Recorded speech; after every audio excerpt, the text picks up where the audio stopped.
세상을 떠도는 풍문 위에 나는 풍무쇼가 있다. 당신의 호기심을 자극하는 은밀하고 비밀스러운 스타의 풍문. 속 시원하게 토크해드립니다. 밀착 토크. 풍문으로 그런 쇼. 자, 먼저 뜨거운 풍문입니다. 응답하라 1994의 쓰레기로 큰 스타덤에 올랐고 최근 영화 히말라야에서 황정민 씨와 투톱으로 열연했던 배우 정우 씨가 지난 토요일 연인이자 동료 배우인 김유미 씨와 3년 열애 결실 드디어 결혼식을 올렸죠? 네, 우리 레기레기 쓰레기 오빠. 예. 우리 쓰레기 오빠 정말 팬인데 그러게요. 가셨어요. 또 한 분이 가셨습니다. 예. 그래도 결혼 정말 진심으로 축하드리고요. 네네. 정말 알콩달콩 예쁜 사랑 하시길 바랄게요. 그러게요. 네. 그 아주 조용한 결혼식으로 화제가 됐다고요? 네. 네, 그야말로 스몰 웨딩이었어요. 이번 결혼식에는 세 가지가 없었다라는 얘기도 있는데요. 일단 협찬, 연예인 협찬이 없었고, 그다음에 혼수, 그게 없었고, 또 하나는 웨딩 화보. 아예 생략을 하셨다고 하더라고요. 아니 그러면 지금은 신혼여행 가 있겠네요? 아니요, 신혼여행은 바로 떠나지 않았고요. 결혼식 하고 1, 2주 있다가 제주도로 떠날 예정이라고 밝혔습니다. 아니 근데 또 결혼 발표도 굉장히 귀엽게 하셨잖아요. 자필로 쓴 편지. 삐뚤삐뚤하게 이렇게 들으셨는데 아 너무 귀여워서. 아니 귀여워서? 아니 글씨가 좀 삐뚤빼뚤하다 보니까 오히려 막 진정성이 묻어나는 듯한 그런 느낌이 들더라고요. 지난주 수요일이었죠. 1월 13일에 정우 씨가 자필 편지를 통해서 연인 김유미 씨와의 결혼 소식을 알렸는데 그 결혼식 불과 3일 전에 결혼 발표를 한 거였어요. 정말 깜짝 놀랐었죠. 몰래 준비를 했구나. 그러니까 아니요. 아니 근데 왜 이렇게 결혼 발표를 좀 급하게 하신 걸까요? 그래서 뭐 한간에 혹시 속도 위반이 아닌가. 늘 그렇잖아요. 연예인들이 예. 좀 일찍 결혼을 하면 네네. 조용히 하면. 근데 물론 뚜껑을 까봐야 알겠지만. 어쨌든 아니에요. 결혼하고 저기요, 잠깐만요. 자, 여는 것도 뚜껑을 까요? 10달이 지나고. 아, 예, 예. 그런데 그 정우 씨하고 유미 씨 결혼은 막 속도 위반은 아닌 걸로. 아, 근데 보니까 요즘 이제 대세라고 하는 스몰 웨딩도 하셨고 또 연상연하 커플이네요 보니까. 네, 정우 씨가 사실은 굉장히 여자를 이렇게 확 끌어안을 것 같은 그런 느낌의 캐릭터인데 정우 씨가 2살 연하더라고요. 그래서 정우 씨가 36살 그리고 김유미 씨가 38살. 그래서 김유미 씨가 2살 연상인 거죠. 예. 정말 수많은 저를 포함한 여자 팬들이 굉장히 섭섭했었거든요. 그때 너무 큰 인기를 얻을 때였기 때문에 공개 연애는 시작을 했지만 그 여자친구, 지금 이제 아내가 된 분에 대한 그런 발언을 하는 것 자체가 그때 너무 조심스러워서 관련해서 질문을 해도 좀 웃어 넘기신다거나 좀 이렇게 좀 피해서 좀 말을 아끼셨죠. 너무 갑자기 스타가 돼서 네. 우리 또 김유미 씨가 또 당황했었을 것 같아요, 그 당시에. 실제로 김유미 씨가 이렇게 뜰 줄은 몰랐다. 남자친구지만 뭐 이런 얘기를 했다고 해요. 여자 입장에서는 또 남자친구가 갑자기 확 뜨면 조금 불안하거든요. 저는 참 궁금한 게 이제 그 두 분이 한 3년 정도 연애를 하신 거잖아요? 근데 왜 그렇게 좀 같이 있는 사진들도 안 뜨고 좀 이렇게 조용히 하셨는지. 아니 뭐 은근히 티를 좀 내긴 했어요. 지난 14년 백상예술대상에서 상을 받으면서 정우 씨가 개인적으로 참 고마운 친구가 있다. 맞아. 잘 만나자 이런 또 로맨틱한 멘트를 또 남기셨어요. 또 심지어 히말라야 촬영할 때는 김유미 씨를 생각하면서 울기도 했다고 하더라고요. 보고 싶어서. 왜요 또? 와. 영화 속에서 운 거는 사실 뭐 보고 싶어서인지 힘들어서인지는 사실 잘 모르지만 김인권 씨 말에 따르면은 정우 씨가 몽블랑 눈 덮인 산에서 유미라고 이렇게 이름을 썼다고 해요. 그런 거 많이 하잖아요. 우리 깜짝 가면 꼭 쓰죠. 유미 사랑 뭐 이런 하트 하잖아요. 네네. 눈 덮인 곳에서 유미라고 이렇게 썼다고 해요. 우리 정우 씨가 또 쓰레기라는 캐릭터로 스타덤에 오르셨지만 김유미 씨가 더 선배 아니세요? 그렇죠. 데뷔가 1999년도예요. 대선배죠, 사실은. 드라마 로망스에서 김재원 씨 누나로 출연을 했다고 해요. 이후에 뭐 상도 뭐 등등 많은 드라마로 되게 스타덤에 오르신 분이시죠. 정말 미인이시고요. 그렇죠. 몇 년 전에는 그 무정도시라는 드라마에서 아주 또 섹시하게 또 맞다. 네, 출연을 하셨었죠.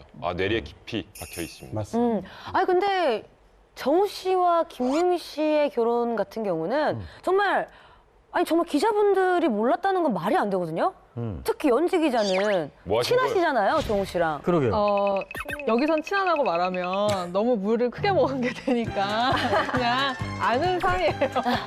인터뷰 통해서 몇 번 이렇게 본 아는 사이인데 그 청첩장을 결혼하기 3일 전까지도 지인들에게도 절친한 연예인 동료들에게도 안 돌렸다라고 하더라고요. 그런 네. 걸로 봐서 아마도 많은 분들이 모르지 않았을까 싶고 어쨌든 행복한 결혼 생활을 시작하셨으면 좋겠습니다. 자, 연인에서 부부로 이제 하나가 된 우리 정우, 김유미 부부 앞으로 정말로 행복하고 건강한 가정 잘 이루시길 빌겠습니다. 네.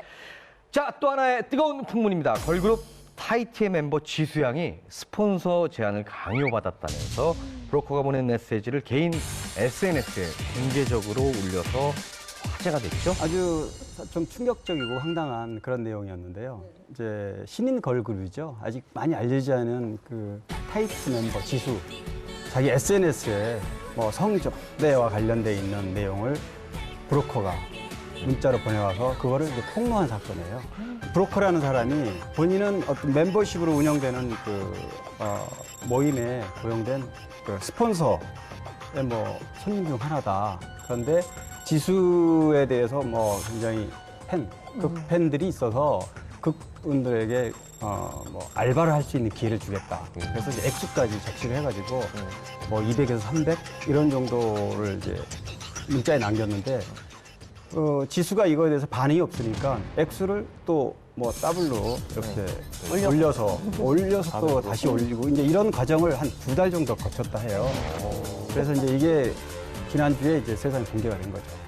마음고생이 되게 심했다고 해요. 아니 무서웠을 것 같아요, 좀. 네. 제가 또 시청자 입장에서 워낙에 놀랐을 거 아닙니까? 타이티의 이제 그렇죠. 지수 양이. 네. 예, 5인조 걸그룹이라는 거 정도는 제가 알고 있는데 네. 예, 많은 분들을 위해서 좀 정확하게 좀 타이티라는 그룹을 예, 소개를 좀 해주시면. 타이티는 2012년도에 데뷔한 말씀하신 대로 5인조 걸그룹이에요. 2014년도에 발표한 그 싱글 앨범이 좀 화제가 됐었는데 오빤 내꺼라는 곡으로 좀 인기를 얻었었고 한국뿐 아니라 일본에서도 계속 활동을 하고 있고요. 이번 사건 때문에 좀 안 좋은 일로 어떻게 유명세를 치르게 된 거죠. 검색어에도 계속 오르게 되고요. 사실 제가 이번에 또 찾아봤는데요. 다들 다 한 분도 빠짐없이 다 예쁘더라고요. 이번 사건으로 인해서 이제 좀 스타가 되신 것 같아요. 그렇죠. 그래서 한간에 워낙 이제 알려지지 않은 신인 걸그룹이라서 혹시나 노이즈 마케팅 이런 얘기도 사실 나왔어요. 그 부분도 제가 좀 자세히 물어봤는데 혹시 이제 절대 그건 아니다. 왜냐하면 이게 만약에 2달, 3달 전에 처음 문자를 받았을 때 이걸 별거 아닌 걸 덮어놨다가 계속해서 반복해서 그런 액수를 올려가지고 뭐 반응을 하니까 이건 더 이상 아니다 싶어서 고소를 낸 거지. 소속사에서 굳이 그걸 목표로 했다면 이렇게 고소까지 할 이유는 없잖아요. 그죠? 자작극은 아니란 얘기죠. 아니 그러면 이게 수사를 의뢰하면서 이번 일이 이렇게 알려지게 된 건가요? 이거가 아버지가 또 마침 경찰 형사과장이어서 아버지한테 굉장히 잘못 걸렸네요. 아, 지수양? 예. 그래서 지난 13일 날 오후에 고소장을 제출했어요. 네. 서초경찰서 했다 그러더라고요. 예, 예. 그러게요. 아, 그 상대가 누군지 알아서? 그렇죠. 누군지 이제 수사를 해보면 이제 나오겠죠. 좀 번호가 있기 때문에. 예. 그렇죠. 이런 문제는 절대 좌시하면 안 되는 거죠. 얼마나 놀랍. 심지어 저희 풍문쇼에서도 한번 이 문제 다뤘었잖아요. 네. 이게 근데 실체가 이제 정말 드러난. 근데 이게 약간 좀 신종 법 아니에요? SNS. SNS로. 다이렉트. 다이렉트로 막 이걸 통해서 이렇게 하는 거는 처음 본 것 같아요. 그러니까 번호를 몰라도 접근이 가능한 거죠. 근데 문제는 그 사실 타이티 지수 씨 아버지가 어떤 분인지는 사실 검색만 해보면 한 10초면 나오잖아요. 네, 그래요. 왜냐하면 예전에도 이미 기사가 된 바가 있으니까 그래서 신종일 수도 있고 초보일 수도 있다는 얘기를 변호사들이 많이 하시더라고요. 왜냐하면 본인이 걸릴 걸 똑하니 알고 SNS로 쪽지를 보내고 그다음에 아까 최소한 그 사람에 대한 신상 정도는 공부를 하고 범죄를 시작한다면 그래야 되는데 그런 것조차 모르고 그냥 날렸다는 걸 봐서는 그렇게 예리한 수법을 가진 사람은 아닌 것 같다. 그리고 금액이 너무 낮지 않나요?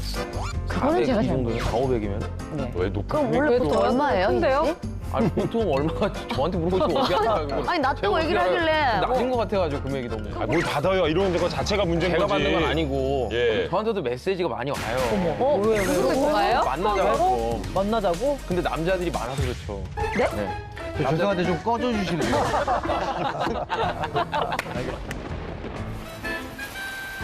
고현정, 연하남들의 여왕이다?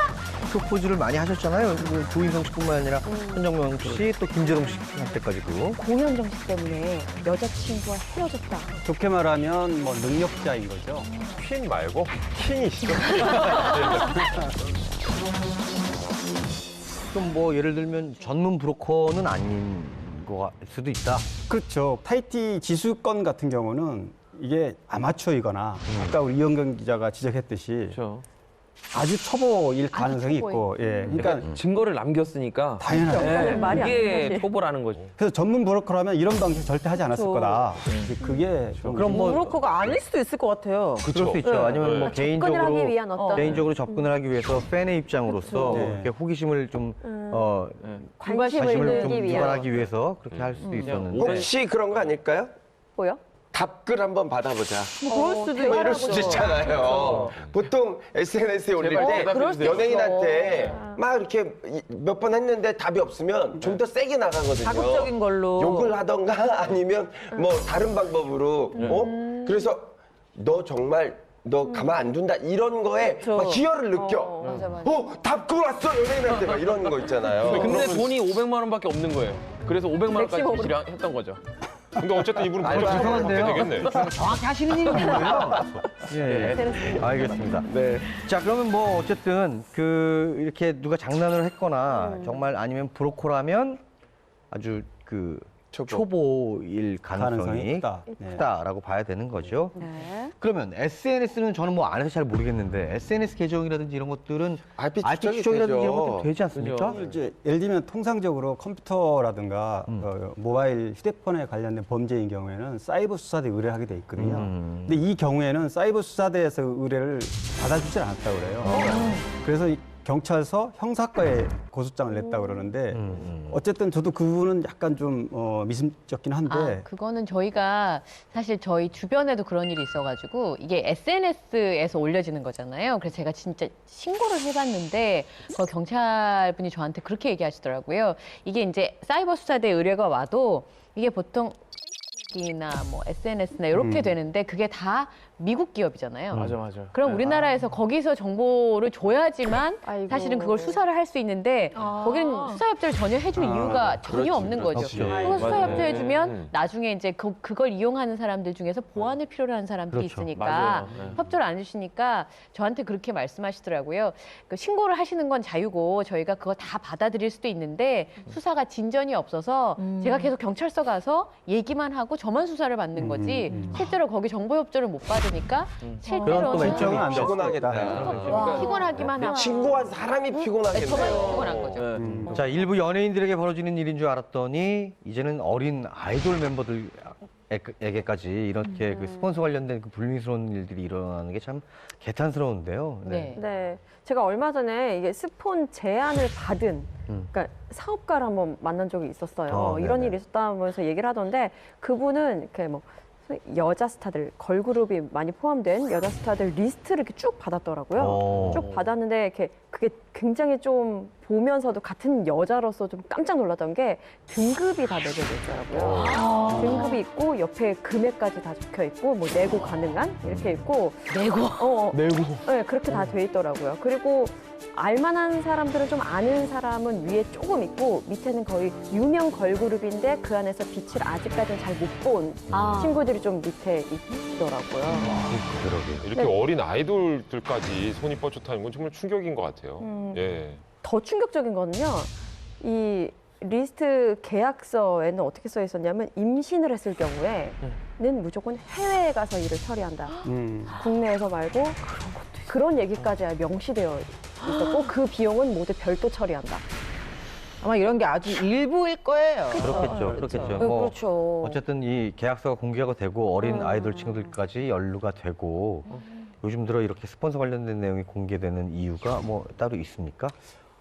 사실 뭐 연예계의 스폰서 얘기는 어제 오늘 얘기가 아니고 수십 년 전부터 뭐 연예인들이 활동을 시작하면서부터 아마 이 재정적 후원이 스폰서 아니겠습니까? 그래서 이제 이런 얘기들은 계속 있었는데 그런 실체가 암암리에 쉬쉬 이렇게 덮여져서 알기는 알지만 확증이 없었잖아요. 근데 지난번에 저희들이 한번 다룰 때 실체를 한번 공개한 적이 있잖아요. 풍문쇼에서. 그래서 그럼 브로커가 실제로 활동을 한다. 성매매 계약서라는 게 존재한다는 거를 알게 됐고 근데 그런 과정에서 이제 최근에는 이런 방식으로 접근하는 게 아닌가 싶어요. 브로커가 저희 가게 한번 왔다고 말씀드렸었죠. 네. 좀 깜짝 놀랐어요, 저는. 그러니까요. 주변에 있는 제 지인 연예인들을 연결해달라고 부탁하는. 와, 진짜 제 눈으로 확인을 하니까 아니, 이분은 도대체 뭐지? 뭐 이런 생각이 드는 거예요. 그럴 때는 꼭 그렇게 물어보세요. 정확히 하시는 분이 뭐예요? 그러니까요. 묻고 싶어요, 진짜. SNS 중독자세요? 이렇게 얘기를 해야 되나요? 어떤 그 시시비비를 분명히 그러게. 해야 되는 것 네네. 같고요. 또 많은 연예인분들께서 또 SNS를 팬분들이랑 좀 그럼요. 소통하기 위해서 네네. 많이 하시잖아요. 근데 이런 SNS가 소통의 장이 되어야 되는데 또 다른 안 좋은 일로 악용되는 게 굉장히 또 씁쓸하고요. 또 어린 후배들이 또 이런 일로 인해서 마음의 상처를 입지 그러게 않을까 말이에요. 걱정이 많이 됩니다. 네, 어쨌든 그 정식으로 수사를 의뢰했다고 하니까 곧 진실이 밝혀질 거라고 생각이 듭니다. 이런 일이 다시는 반복되는 일이 없어야겠다는 생각이 듭니다. 고현정, 연하남들의 여왕이다? 프로포즈를 많이 하셨잖아요. 뭐 조인성 씨뿐만 아니라 손정명 씨, 또 김재동 씨 한때까지도. 고현정 씨 때문에 여자친구와 헤어졌다. 좋게 말하면 뭐 능력자인 거죠. 퀸 말고 킹이시죠?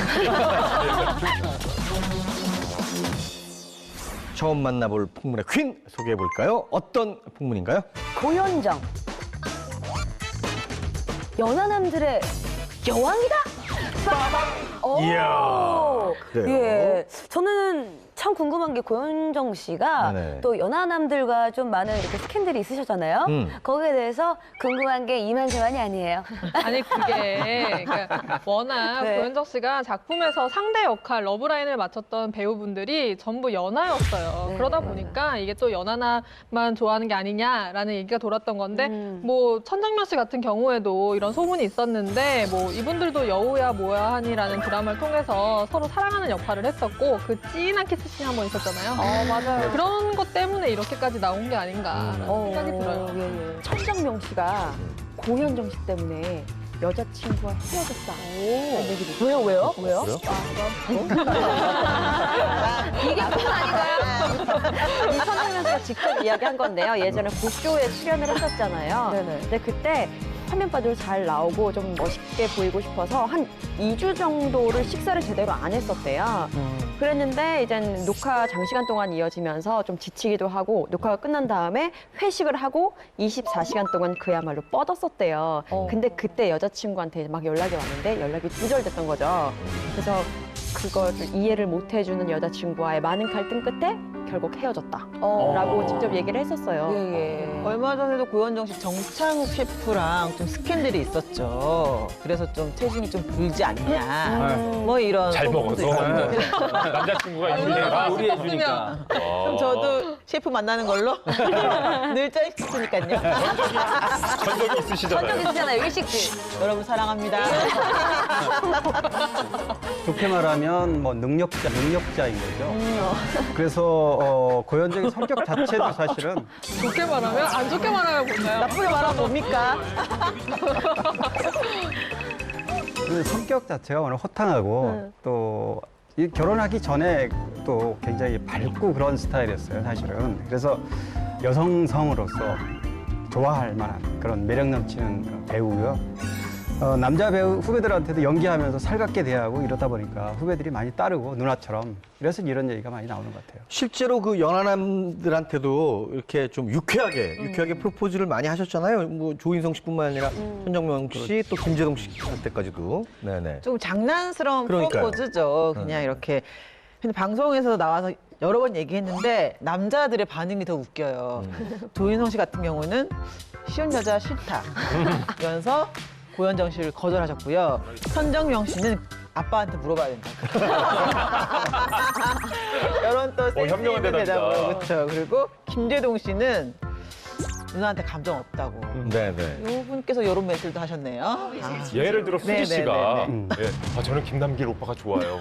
그럼 저는 누가 좋아? 진지해지죠. 이러면 진지해지거든요. 심지어 우리 어머니 팬들은 이렇게 만나면 아이고 반가워요. 만지죠. 그래도 전혀 맞아요. 뭐 어색하지가 않은 거잖아요. 맞아요. 예. 아니 근데 지난해 7월이죠. 사진이 찍혔잖아요. 저는 그게 너무 궁금한 거예요. 네티즌의 입장으로서. 네. 그게 그 네티즌이 이제 찍은 사진이 올라왔어요. 공항에서. 네. 일본에서 입국하는 그 장면이었는데 사진으로만 보면 정말 연인 사이처럼 보여요. 조인성 씨가 앞에서 출국하고 뒤에 따라서 가방을 들고 따라가는 그런 장면인데 너무나 거리낌 없이 공항에 입국하는 그런 장면이 찍혀서 정말 두 사람 무슨 관계가 아니냐 이랬는데 두 사람은 만약에 무슨 관계라면 이렇게 당당하게 들어왔겠느냐. 우리 아무런 사이가 아니기 때문에 거리낌 없이 들어왔다. 이렇게 얘기를 해서 아마 특수관계나 어떤 두 사람의 뭐 열애관계나 이런 거는 더 이상 발전되지 않았어요. 그러니까 너무 당당했기 때문에 이들은 열애가 아닌 것 같다라는 생각이 드는 게 사실 요즘 스타들은 공항에서 하도 사진이 많이 찍히기 때문에 좀 시간차 공격이라 그래가지고 다른 비행기를 탄다거나 시간차로 다르게 움직이거든요. 같은 곳을 가더라도. 근데 이렇게 같이 움직이고 같이 이렇게 수속 뭐 밟고 하는 걸로 봐서는 아니지 않나. 그런데 오비락이라고 하기에는 참 의심스러운 부분이 있긴 있었어요, 사실은. 왜냐하면 같은 소속사라 해도 예를 들면 조인성 씨나 고현정 씨 다 가족끼리 같이 여행 간 게 아니고 따로따로 같이 가서 일본에서 같이 여행하고 한 번도 안 만났겠느냐. 당연히 만났을 거라고 생각이 돼요. 왜냐하면 소속사 관계자들이 케어를 받았을 거라고요. 근데 당시 취재할 때 얘기를 들어보니까 양쪽 다 정말 우연히 같은 소속사라서 들어올 때 만나서 들어왔다. 이 얘기란 말이죠. 그래서 조금 더 좀 해명이 납득이 좀 가지 않았어요. 너무 친한 사이니까 작품도 하고 친하니까 야 같이 나가자. 근데 찍히면 어떻게 돼요 누나? 그럼 야 됐어. 저 그냥 나가. 너 먼저 나가. 야 이러고 나가는 거예요. 그러실 것 같아요. 그런 거예요.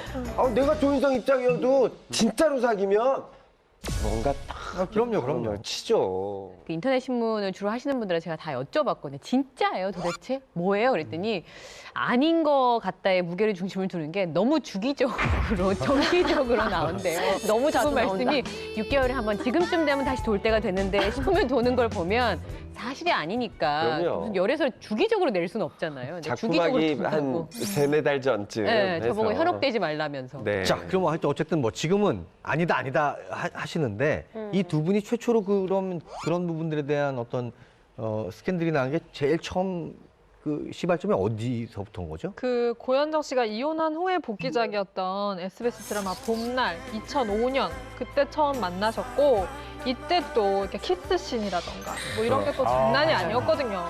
그래서 너무 두 분의 케미가 굉장히 좋았고 그러면서 이제 그 이후로 친분을 쌓아가시면서 10년 정도 이렇게 꾸준히 듬성듬성 열애설이 가끔씩 잊을만 하면 또 나오고 잊을만 하면 또 나오고 이런 식으로 나오기 시작했던 거죠. 아니 키스 연기를 잘해도 그런다.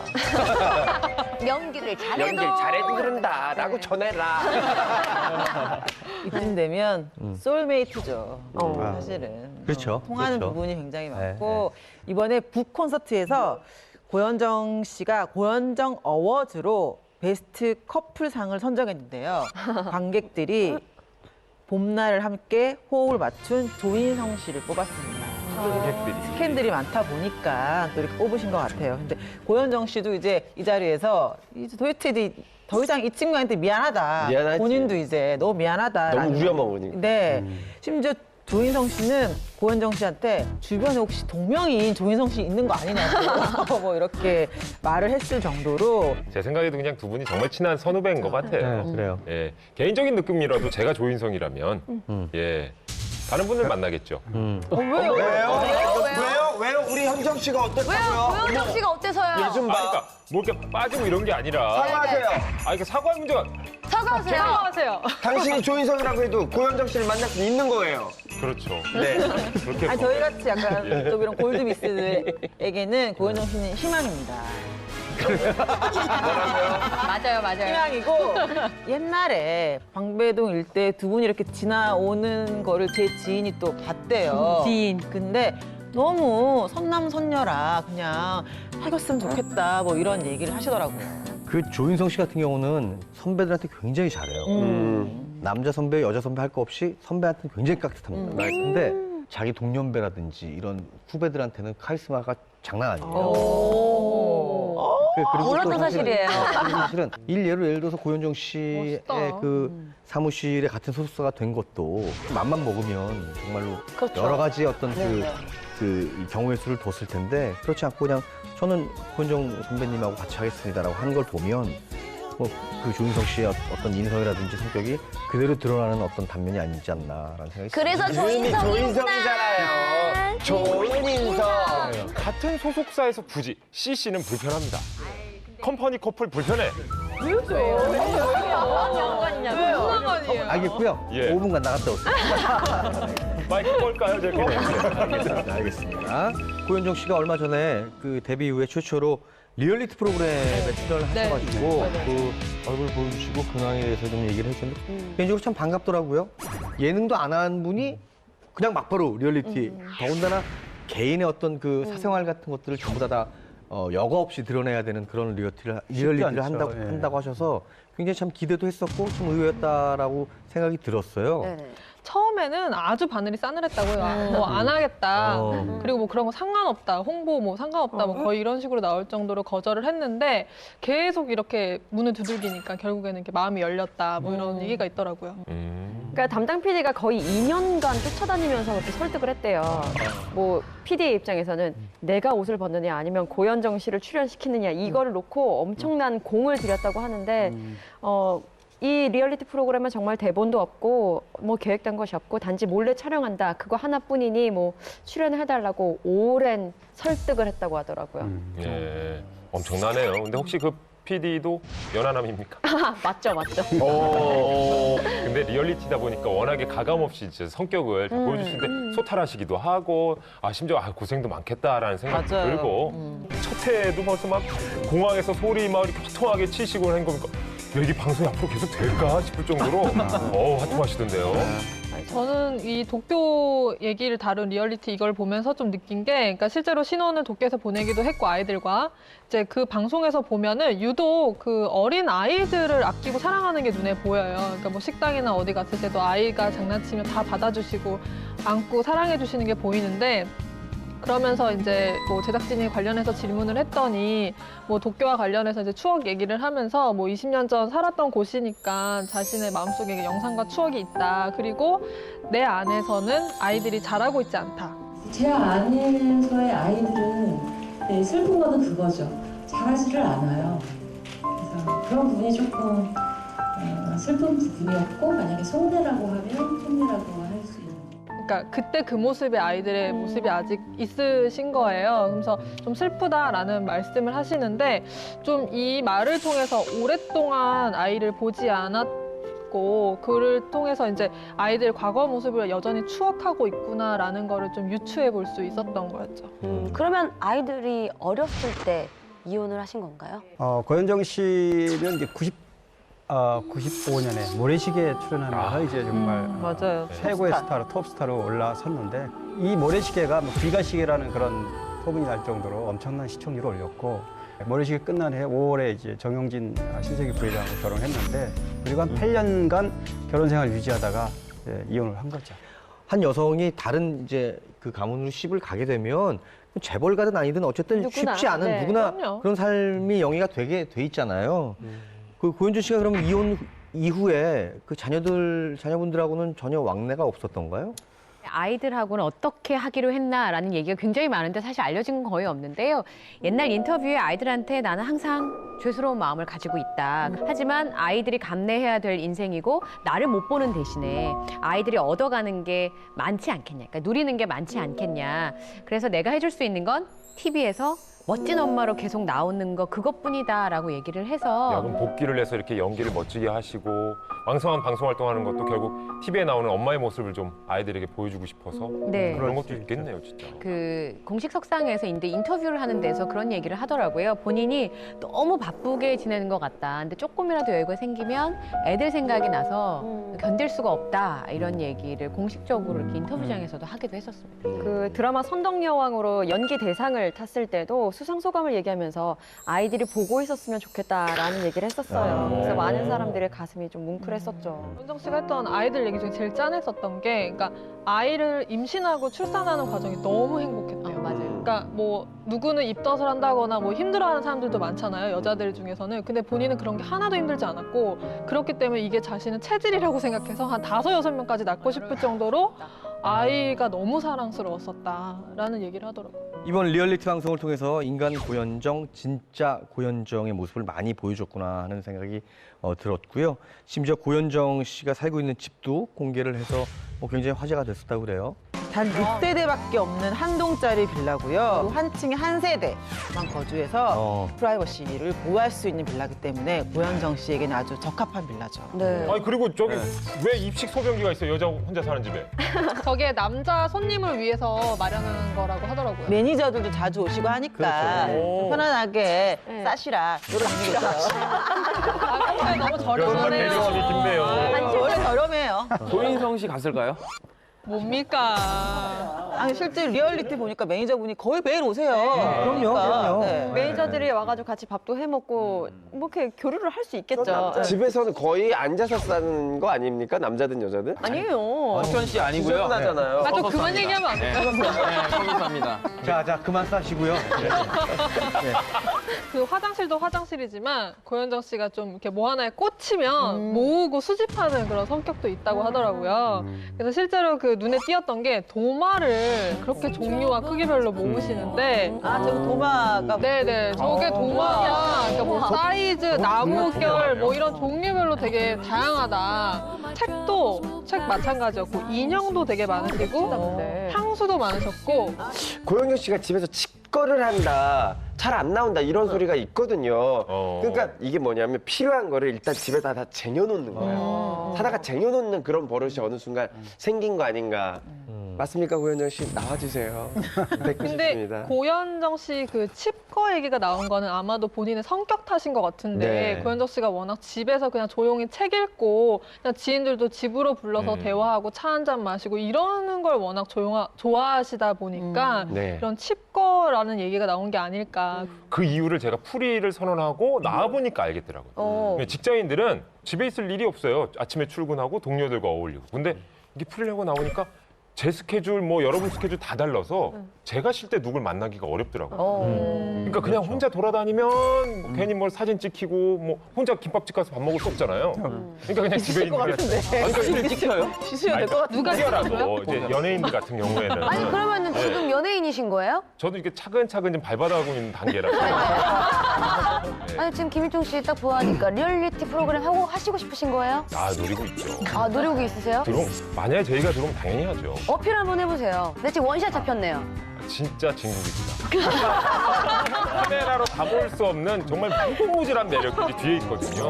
카메라 꺼지는 순간 시작이 어떤 게 제일 매력인 것 같아요, 본인이 느끼기에? 저요? 네. 아니 뭐 쌩얼이 뭐 아니면 뭐 훌륭하다든지 복근이라든지. 욕을 많이 한다든지. 지금 우리가 이걸 되게 궁금해해야 되는 거예요? 해야 되는 거예요? 인간적인 매력 찾으려면 힘드네. 네, 알겠습니다. 정말 고현정 씨의 일상은 어떠실까요? 궁금한데요. 술도 좀 드신다고 해요. 이제 리얼리티 프로그램 나와서 실제로 이제 본인 입으로 말씀하셨는데 한 주량이 한 소주 2병 정도. 우리 또 언니들은 2병 정도 마셔야지 인생을 또 아는 거거든요. 인생은 두 병인가요? 2병부터 시작이죠. 저도 2병. 언니와 나와 4병. 호프집 가면은 치킨 나오기 전에 강냉이가 나올 때가 있잖아요. 그렇죠. 맥주가 있고. 나오죠. 그때 이미 강냉이로 한 1000cc 정도 마신다고. 못 기다리는구나. 완전. 그렇죠. 그럼 맥주는 술이 아닌 거죠? 동화로거든요. 맥주는 술이 아니고 소주만. 내 인생에 끼지 말라고. 야, 이렇게 시원한 말이 있었네. 사이다. 와, 정말 시원하네요. 어쨌든 고현정 씨 하면 저는 그렇게 생각을 안 합니다만 일반적으로는 세다 뭐 이렇게 뭐 예를 들어서 세죠. 무서울 것 같다 네. 뭐 이런 센 언니. 얘기를 하잖아요. 네, 센 언니 센 뭐 이렇게 인식이 돼 있잖아요. 네. 실제로는 어떠시든가요? 저 역시 약간 좀 세다라는 느낌은 사실 받았고 그 말씀하실 때 보면 이렇게 눈썹 한쪽을 올리면서 말하실 때가 있어요. 이게 약간 미실이가 드러나면서 약간 좀 무섭더라고요. 근데 그것도 그렇지만 솔직히 이제 약간 소녀 감성이 있으신 것 같다라는 느낌도 가끔씩 받을 때가 있고 또 솔직하시다. 라는 생각도 들더라고요. 아니 저는 또 진짜 놀랬던 게 정말 얼굴을 정말 민낯으로 나오시더라고요. 그러니까 웬만하면 또 그 여자 연예인들은 다 알잖아요. 아, 뭐 했네, 뭐 조금이라도 비비라도 발랐네 이런 걸 알았을 텐데 진짜 완전 쌩얼이시더라고요. 저는 그거 보고도 와 되게 소탈하고 털털하시구나라는 생각이 들었었거든요. 그만큼 또 자신이 있으신 거 자신감. 아닐까요? 그렇죠. 그게 실제로 예. 실제 모습이기도 하고 네네. 평소에는 그렇게 화장하는 걸 별로 안 좋아하신대요. 그러니까 피부가 숨 쉴 수 있게 화장을 안 하시는 편이고 그런 무슨 제작 발표회라든지 그런 공식적인 자리에서도 화장을 그렇게 두껍게 하는 스타일은 아니에요. 거의 투명 메이크업처럼 하고 뭐 립이나 눈, 아이 쪽에만 그냥 포인트를 주는 형식으로 메이크업을 하더라고요. 택시 기사분들이 제일 싫어하는 연예인 1위잖아요. 또 왜요? 그 이유가 이제 히터 틀잖아요. 히터 틀면 히터 틀지 말라고 이 수분 날아간다고. 네. 아니 저는 제가 듣기로는 막 비행기를 타시면 수분 크림을 한 통을 바르신다. 그래서 제가 그 수분 크림도 사봤거든요. 네네네. 아 그거? 예, 사람마다 다르더라고요. 그게 제가 얼마 전에 고현정 씨를 그 화장품 론칭 행사 자리에서 만나서 단도직입적으로 물어봤어요. 그렇게 진짜 비행기 타면 수분 한 통 쓰시냐고 그랬더니 이 얘기는 좀 하고 가자. 자기는 비행기에서 빵 먹고 자기 바쁜데 무슨 수분크림을 바르냐면 많이 해요? 절대 아니라고. 정말 억울하다. 근데 더 놀라운 건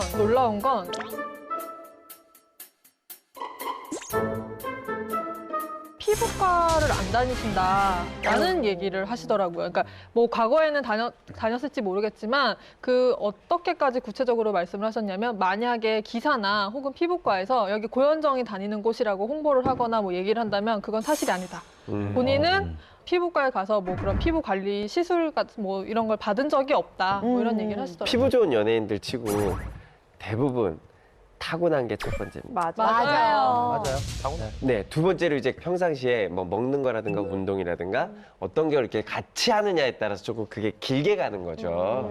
그럼에도 불구하고 그러니까 피부과를 다니고 있다. 뭐 여기가 고현정 크림이다. 고현정 피부과다라고 이런 얘기가 나왔던 게 과거에는 피부 관리 어떻게 하세요라고 물어보면 너무 안 한다고 하면은 그것도 거짓말이고 오히려 다른 억측을 낳을 수도 있으니까 네, 뭐 저도 연예인인데 가긴 가죠. 뭐 이런 식으로 얘기를 그냥 했대요. 근데 그런 말이 마치 사실인 것처럼 하면서 본인의 이름을 건 약간 홍보성 짙은 그런 게 많이 나오기 시작했던 거죠. 하여튼 뭐 고현정 씨는 배우로서 굉장히 뛰어난 네네. 그 인물이시지만 사업가적인 어떤 기질도 상당히 뛰어나신 것 같아요. 여배우가 1인 시작한 회사가 코스닥에 상장된 것도 뭐 이번에 최초인 것 같고요.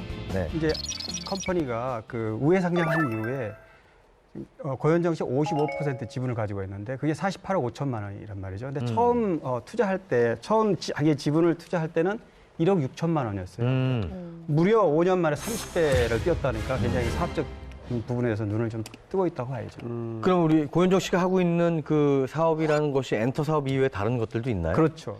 요즘에는 제일 그 눈에 띄는 게 화장품이라고 할 수 있는데요. 그 고현정 씨가 워낙 피부 미인이기 때문에 고현정 씨가 쓰는 화장품은 무엇일까라는 관심이 되게 많잖아요.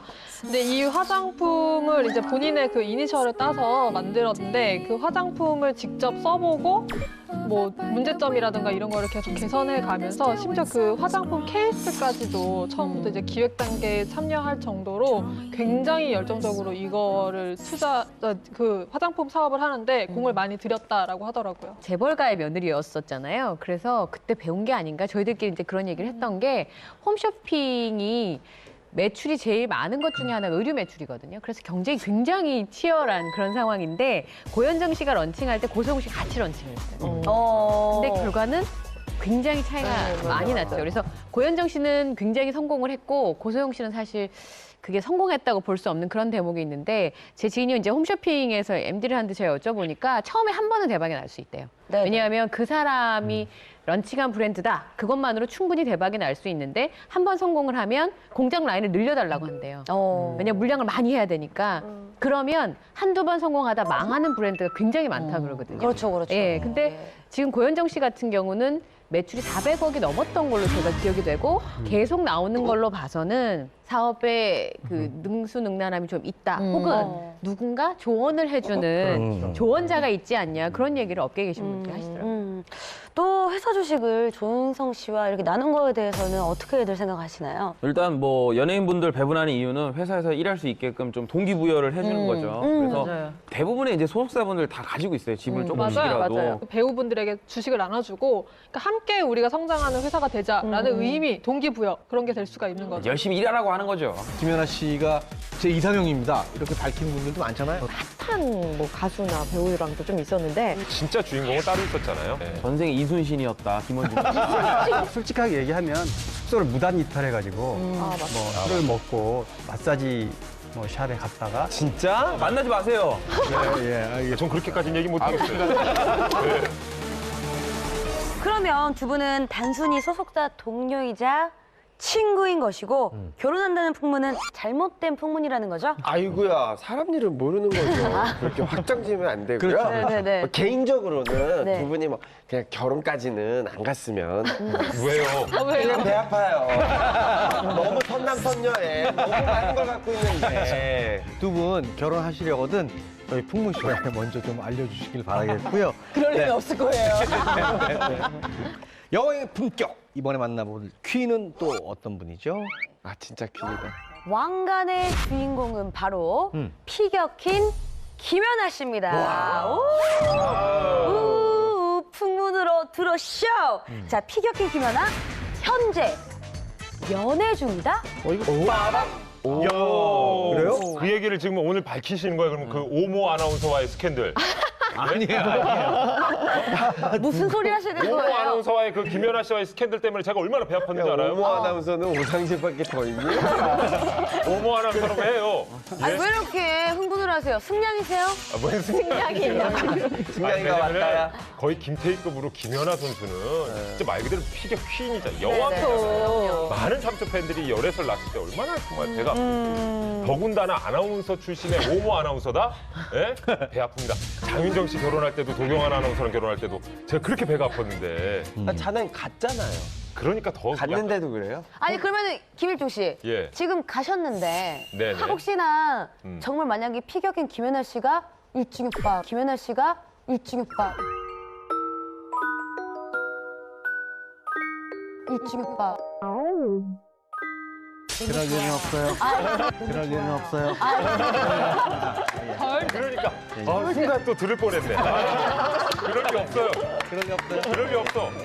그 오상진 씨하고 네. 김연아 씨 얘기 지금 그게 나온 얘기가 작년 하반기에 이제 저희 매체에서 단독하셨던. 예, 손흥민. 센세이셔널 손흥민과 유소영 그 열애 기사를 저희 단독 이렇게 보도했었는데 네네. 그때 사실은 단독 보도 하루 전날 단독 예고 기사라는 걸 내보냈어요.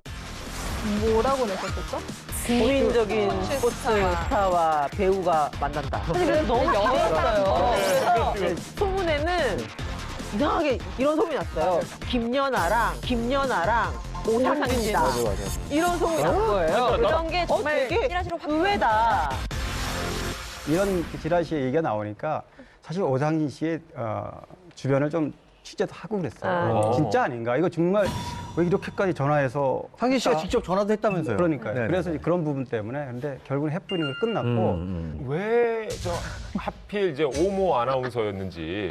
아니 오상진 씨와 김연아 씨가 함께 찍었던 사진 하나가 뭐 발단이 됐다고 하는데요. 예전에 병원에서 뭐 봉사활동하는 그런 행사가 있었는데 오상진 씨와 김연아 씨가 거기 행사장에서 만난 거죠. 근데 오상진 씨가 자신의 뭐 SNS에 자랑 좀 할게 올릴까요?라고 하면서 김연아 씨와 함께 찍은 기념사진을 올린 거예요. 근데 그 사진 하나가 어떻게 발단이 되고 아, 이 둘이 진짜 만난 적이 있네.라고까지 얘기가 되면서 이렇게 스캔들로까지 이어졌죠. 오상진 씨 많이 부러워하거든요, 제가. 아니 근데 우리 김연아 이제는 뭐 선수가 아니시니까 네. 김연아 씨라고 해야 될 텐데 네네. 김연아 씨는 아마 7순위 돼도 관심이 있을 거예요 저희한테. 맞아요. 왜냐하면 그럼요. 어찌됐든 우리 국민 여동생도 여동생이지만 우리나라에서 피겨 스케이트 사상 최초로 올림픽 메달리스트, 금메달리스트를 땄고 정말 불모지라고 할 수밖에 없는 우리나라에서 기계를 만천하에 알렸으니까 온 국민이 자랑스러워하고 예뻐하는 건 뭐 당연한 사실 아닌가요? 그렇죠. 너무 뭐 모르죠, 막. 그러니까요. 우리 연예인분들 중에서도 사실은 우리 김연아 씨가 제 이상형입니다. 이렇게 밝힌 분들도 많잖아요. 많으시죠? 맞아요, 맞아요. 음. 굉장히 많았었는데 그 중에서 대표적인 두 분을 꼽을 수 있는데요. 조인성 씨랑 네, 네. 손정명 씨. 아, 공교롭게도 저 조현정 씨의 측근들이네요. 우리 언니 쫓아가시겠어요, 연하한테.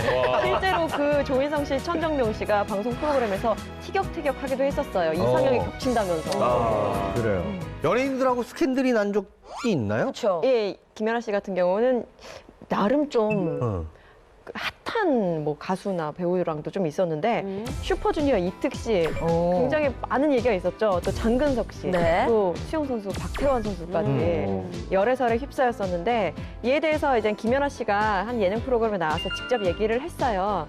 뭐 이성적인 감정을 단 1%도 느낀 적이 없었고 또 자기는 살기 바빠서 남자를 만날 겨를이 없다고도. 근데 진짜 주인공은 따로 있었잖아요. 아이스하키 선수 김원중 씨와 네. 이름계 연애 사진이 맞아요. 딱 찍혔는데 운동선수 커플답게 두 분도 트레이닝 복장으로 맞아. 이게 어쩜 그렇게 멋있어. 맞아요. 네. 당시에 했어요. 삼촌 팬들이 많이 참 그 아주 귀여운 맞아요. 질투들을 많이 하고 그랬죠. 그쵸. 예. 전생 이순신이었다 김원중 씨. 나라는 거였다. 이었다. 그런 얘기 있었죠. 두 분이 그랬어요. 네. 두 사람은 그러면 그 운동하다 태릉 선수촌에서 만나게 된 건가요? 처음 인연은 2010년에 김연아 씨가 고려대에 입학하면서부터였는데요. 그때 당시에는 이제 선후배로 지내다가 그렇죠. 본격적으로 좀 친해지기 시작한 게 2012년에 김연아 선수가 선수 생활 복귀 선언을 하고 나서 태릉 빙상장을 찾게 됐어요. 그때 당시에 마침 김원중 씨가 소속된 국군 체육부대 아이스 하키팀도 같은 장소에서 훈련을 했는데 그때 두 사람이 좀 사랑을 싹 트인 게 아닌가라는 생각이 들어요. 예. 그리고 드디어 이제 데이트 사진이 딱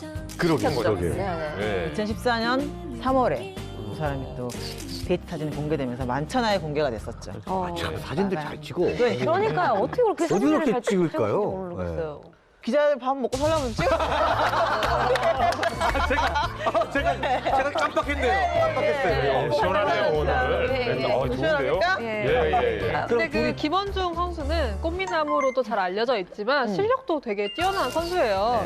실제로 그 한국을 대표하는 스타 플레이어 중에 한 분이신데 안양 한라 소속 당시에 아시아리그 2연패를 이끈 주인공이기도 하고 2011년 동계 아시안 게임에서는 동메달을 목에 걸었었죠. 와우. 그 정도로 뭐 실력과 외모와 맞춘 그래요. 선수가 아, 근데 또 엄청 그 정도 되니까 또 우리 김연아 선수가 또 이렇게 또 그럼요. 좋아했겠죠. 그럼요. 엄청 자상하대요, 또. 아니, 홍순택 씨 가게에서 데이트를 하신 적 있으신가요?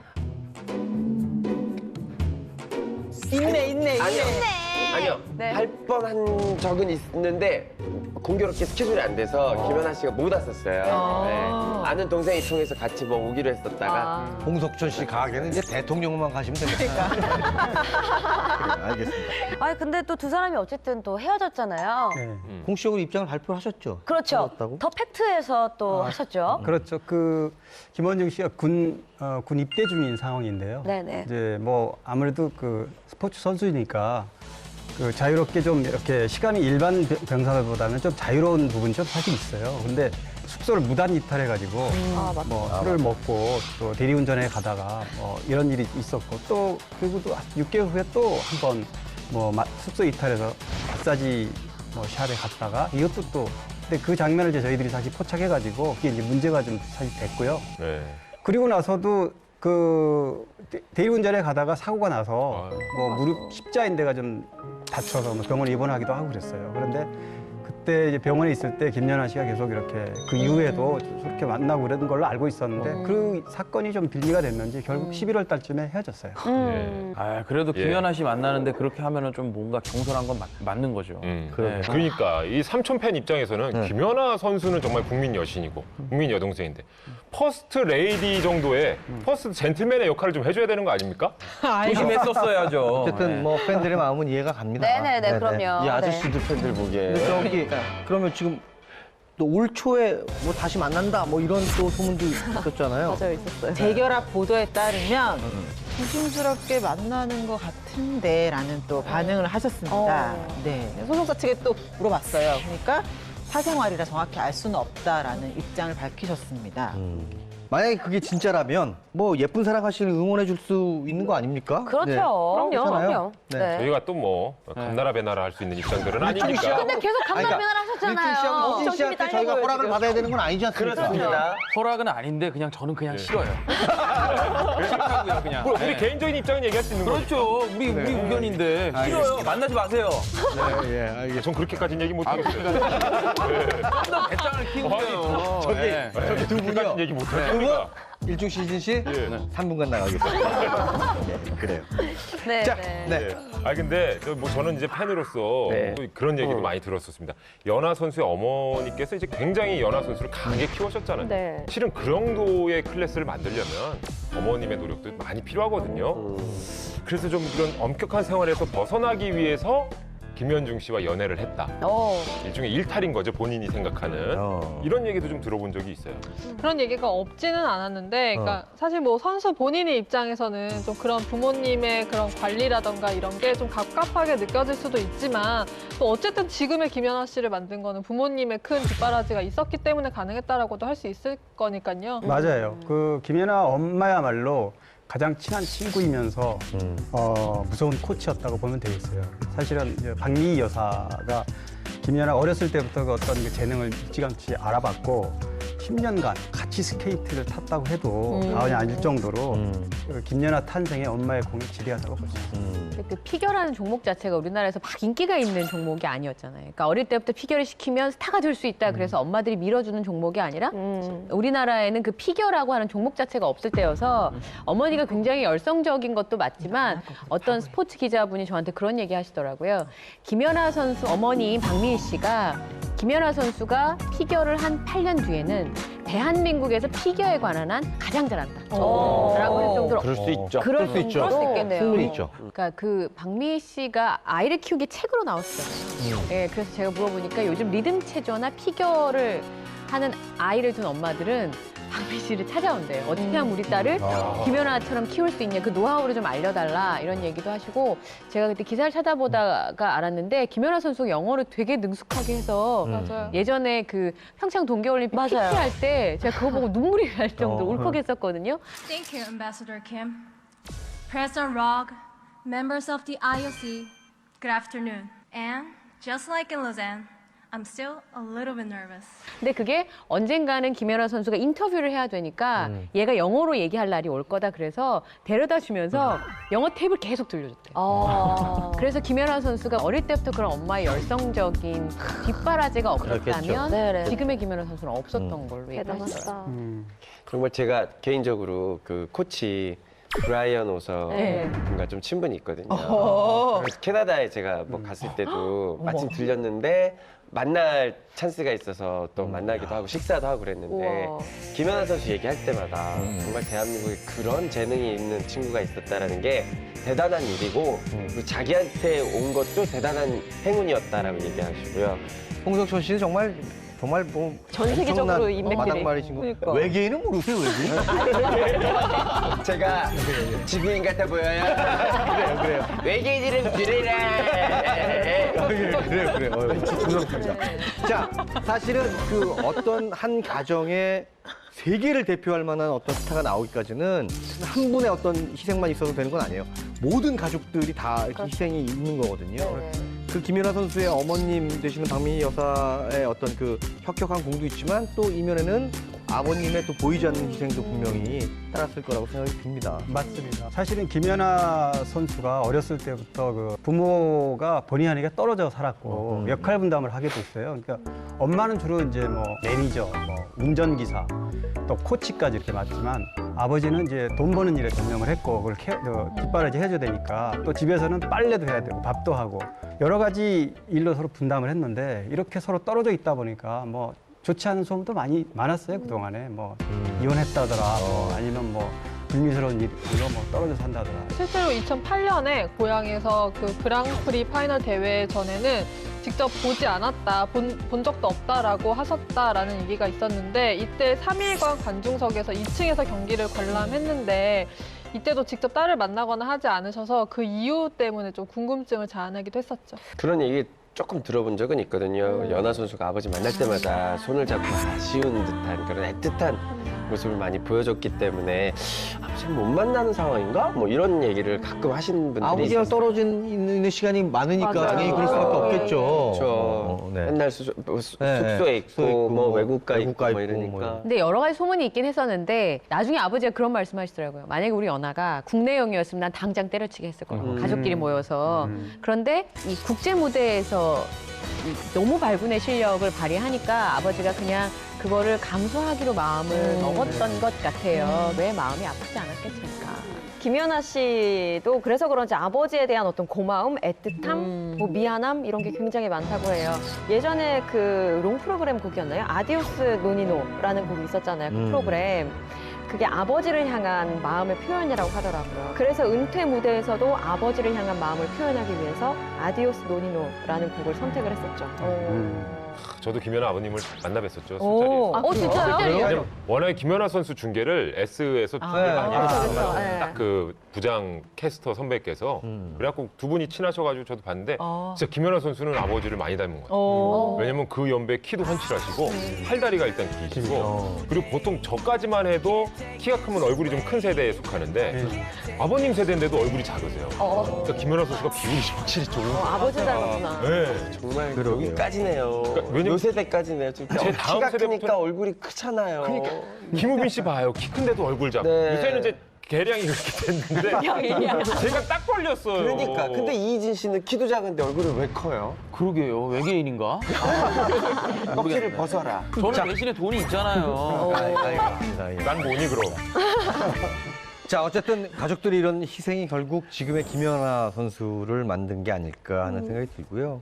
언니가 이제 한 분이 계시는데 상대적으로 김연아 씨한테만 너무 이렇게 집중이 되고 또 편중이 되다 보니까 언니는 조금 좀 외로웠었겠다라는 김연아 선수 언니의 꿈이 원래 가수였대요. 근데 워낙 어릴 때부터 가족들이 김연아 선수한테 관심이 집중되다 보니 자연스럽게 꿈을 접을 수밖에 없었다고 합니다. 나중에 김연아 어머니가 미안하다라는 얘기를 딸에게 하셨다고 합니다. 그러니까 국민적인 스포츠 스타는 혼자만 잘해서 되는 건 아니에요. 그럼요. 가족의 희생이 가족들의 따랐어요. 희생이 필요하죠. 그럼요, 맞아요. 예. 이렇게 얘기하다 보니까 진짜 그 주옥 같은 경기를 또 보고 싶네요. 그거 진짜 다시 봐도 감동해요. 보고 봐도 정말 막 눈물이 쫙 오지 않아요? 그러게 맞아요. 저는 개인적으로 그 소치 올림픽 한 번 더 나갔으면 좋겠어. 그러니까요 평창까지 나가서 나름 맞아, 맞아. 평창에서 서룡. 서룡을 좀 하고 네. 안천하에 이렇게 딱 했으면 좋겠는데 소치 때는 정말 너무 억울했었어요. 편하더라. 그 나비한테 밀려가지고. 나방. 나방. 네, 그래요. 알겠습니다. 아니 솔직히 지금 이렇게 얘기 나온 김에 우리끼리 한번 투표 한번 해볼까요? 투표? 아니 좀 역대 가장 기억에 남았던 경기가 뭐였는지 먼저 효진 씨. 네, 거의 다 봤죠. 근데 역대 최고점 받은 경기가 있었지 않습니까? 네. 파란 의상 입고 해서 그래. 약간 겨울왕국의 엘사 같아요. 맞아요. 뭔가 빙판을 되게 수영하듯이 뭔가 헤엄치는 듯한 느낌? 우아함이 절정이었던 것 아니 같아요. 생각해보면요. 저희도 한번 생각해봅시다. 밴쿠버 때가 김연아 선수가 제가 알기로는 20살? 네, 20살 20살 때였을 때였을 텐데 아니 그러니까 20살에 한 번도 우리나라에선 해보지도 못했던 피겨 스케이팅의 결승 무대에서 한 번의 어떤 실수 없이 완벽하게 그 프로그램을 완성하고. 그건 말도 안 되는 거거든요 사실. 심지어 그 감정 연기. 네. 대단하지 않아요? 배우 입장에서 봤을 때도 진짜 훌륭하지 않아요? 정말 기억나십니까?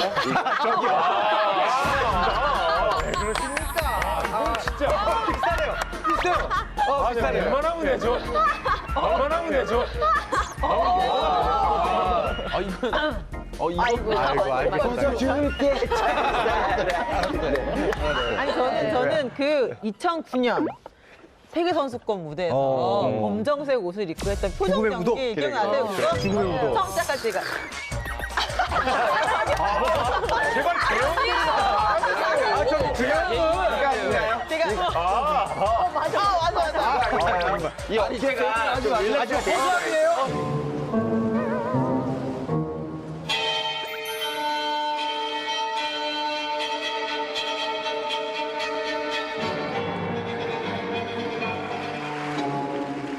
Injury free, she is impressive.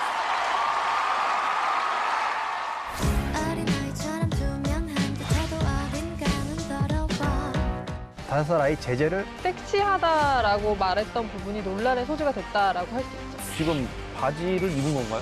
모르겠어요? 과해 보이지는 않는 것 같은데 아, 이상하네요. 보는 시각에 따라서는 따라서는 충분히. 그렇게 충분히 그렇게 오해할 수 있을 만도 하고.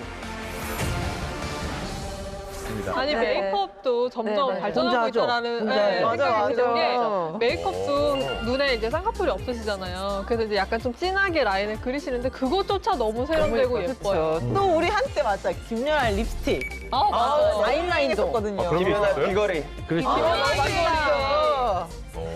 김연아 귀걸이 그거는 약간 좀 이렇게 막 엄청 명품처럼 고가는 아니었었어요. 근데 김연아 씨가 사용을 난리가 하면서 났죠. 밴쿠버에서 그렇게 화려하게 공연을 하시고 엄청나게 그게 팔렸어요. 그 제이 멋있기. 네. 네. 왜 아이라인도 그렇게 금메달 따고 난 다음에 눈물을 흘리는데도 하나도 안 번진다고. 맞아, 맞아. 아이라인 뭐냐고. 사람들이 그랬었어.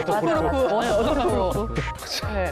그 하여튼 뭐 지금 몇 년이 지났지만 네네. 지금 그때의 감동이 고스란히 우리들 가슴에 맞아요. 남아 있는 것 같고요. 맞습니다. 그 생생함을 진짜 잊지 못하겠고 경기 때마다 워낙에 멋있는 모습들 또 당당한 모습들을 보여줬기 때문에 이건 뭐 클래스가 2등하고의 격차라든지 클래스가 뭐 전혀 뭐 비교 대상이 네, 아니었어요. 비교 대상이 아닌 정도였으니까 하여튼 그런 느낌도 참 많이 받았었어요. 네. 네. 인터뷰를 저는 김연아 씨 인터뷰를 봤어요. 네. 봤는데 인터뷰에서 뭐 대충 내가 연습 때처럼 하면은 너네들 뭐 이기는 거 아니냐. 아사다 뭐 별거 아니다. 내가 연습대로만 하면 나는 무조건 너네 이긴다라는 그런 투였거든요. 이렇게 건방지게 얘기했다고.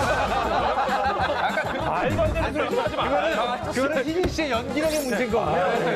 그러니까 자신 있게 표현하는 게 요즘 트렌드거든요. 그랬어요. 아니 그럼 근데 기억이 김연아 안 나? 선수는 네, 네. 인터뷰 때 보면 알겠지만 단 한 번도 상대 선수를 깎아내린 적 맞아요. 없어요. 맞아요. 본인은 항상 겸손한 발언을 하고 상대 선수가 크게 실수를 하거나 이런 거 관련해서 기자가 물어볼 때도 그러니까 그 최선을 다했다고 생각한다 이런 식으로 얘기를 하지 상대방을 절대 안 좋게 얘기한 적이 없어요. 김연아 선수가 그 유일하게 뭐 사실 자기 감정 표현을 한 게 예를 들어서 다른 아사원 선수 말고도 다른 선수들의 이 점수라든지 이거 나왔을 때 이렇게 한번 웃는 거 말고는 맞아요. 전혀 다른 것들을 언급한 게 없고 그냥 자기 길 맞아. 자기 길만 가는 거죠. 소치에서 그렇게 좀 불공평한 판정을 받았을 때도 굉장히 쿨하게. 맞아요. 이게 김연아의 멘탈은 강하다라고 확연하게 드러났던 게 올림픽 금메달 딴 이후에 이제 세계 선수권을 나가느냐 마느냐 얘기가 많았잖아요. 많았죠. 이미 모든 걸 이뤘기 네네네. 때문에. 하지만 주변에 뭐 설득도 있었고 해서 결국 세계 선수권을 나갔는데 쇼트 프로그램에서 좀 저조한 성적이었어요. 당시에 7위였었나 그랬을 거예요. 근데 그 다음 날에 김연아 씨의 SNS에 사진 한 장이 올라왔는데 제목이 그랬어요. 쇼트 말아먹고 말아먹고. 귀엽네요. 귀엽다. 김연아 씨가 래퍼 이렇게 같은. 먹는 모습을 이렇게 찍으면서 래퍼 같아, 래퍼. 그게 뭐 올리고 정말 멘탈은 정말 갑이다. 그렇죠. 그랬죠. 말아먹고 말아먹고. 네. 저기 라임까지 살려서. 라임 살려서. 자 앞으로 우리 김연아 선수는 그럼 후진 양성들을 위해서 힘을 쏟겠다는 지금 목표인 거죠? 그때 소치올림픽을 끝으로 해서 지금은 고려대학교 대학원에 진학을 해서요. 후학들을 양성하는 후배들을 지도하고 있다고 하고요. 그다음에 잘 아시다시피 2018년 평창 동계올림픽 홍보대사로 활동을 하고 있습니다. 그리고 가끔 이제 현장에 종종 얼굴을 나타내서 카메라에 등장하기도 하고요. 예. 그런 모습들이 보도가 되고 있었어요. 네. 그러니까 얼마 전에 보니까 김장도 이렇게 하는 모습이 잘 못하니까 옆에서 이제 셰프님이 도와주니까 또 이렇게 뼈를 통해가지고 얼마나 귀엽습니까? 그냥 그런 삼촌팬 같아요, 진짜. 네, 그런 모습 참 귀여워요. 네, 그때 정말 뭐 귀엽네요. 김장 나눔 봉사하고 이럴 그러게요. 때 옆에 네. 최영석 셰프도 같이 네네네. 있고 저도 잘 담글 수 있는데 굳이 최영석 아니, 네, 홍석현 아무튼- 씨는 김장보다는 사람을 담그시지 않나요? 네?